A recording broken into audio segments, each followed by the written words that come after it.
Good afternoon, guys. It's Will Buvadas from PLEA. It is Friday or Thursday afternoon, July 3rd, one day before July 4th.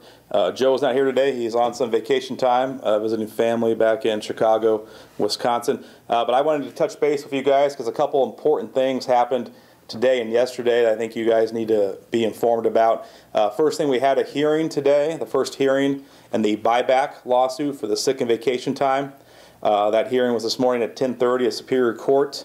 What happened today is that the judge set a hearing for July 14th to see whether to combine the sergeant lieutenant's case with our case, which we are obviously in support of. So we should know July 14th that the two cases will be combined. The city is opposing that move for whatever reason.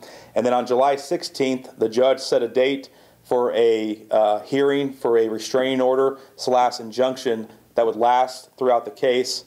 The judge's main concerns today is, can the city make the officers whole if we win the lawsuit? That's what he kept harping on.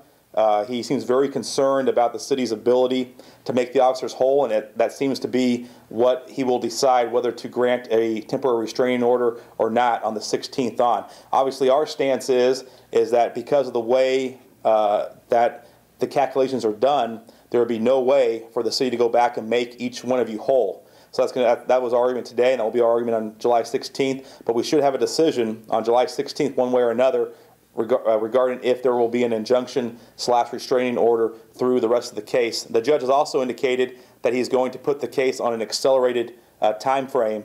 So hopefully before the end of the year, hopefully, we don't know for sure, we will have the case all the way through at least the Superior Court level and have a decision on the merits of the case. The other issue is I've been getting a lot of emails and phone calls reference the City of Phoenix 401k initiative. I just want to give a little bit of background on that. What happened there is that a group of citizens, is like the Arizona Free Enterprise Fund, they went out and got enough signatures, they got 50,000 signatures to put on the ballot, and it would put all civilians into a 401k system going forward and basically close down the civilian retirement system for the City of Phoenix. There's also some language in there that at least is confusing enough that if you read it, it implies that they could no longer participate in PSPRS, our retirement system. So that's why there is lots of confusion on the language. That is why yesterday the City Council voted 6-3 to include on the ballot a little synopsis that says it impacts police and fire. At this point, we do not know for sure if it does or if it doesn't. My guess is that will also be a subject of litigation down the road. But regardless if it impacts us or not directly, it definitely impacts each one of us indirectly. Because if that passes, the City of Phoenix will have to spend an extra $500 million over the next 10 to 15 years to close down Copers. And that money will come directly out of the general fund. So that will mean that's $500 million less that can go towards police and that can go towards raises and benefit increases in the next 10 to 15 years. So it is critical. We are going to definitely oppose it, and we are definitely going to help make sure it does not pass. So it is a bad, regardless if it affects us directly, it is a bad initiative.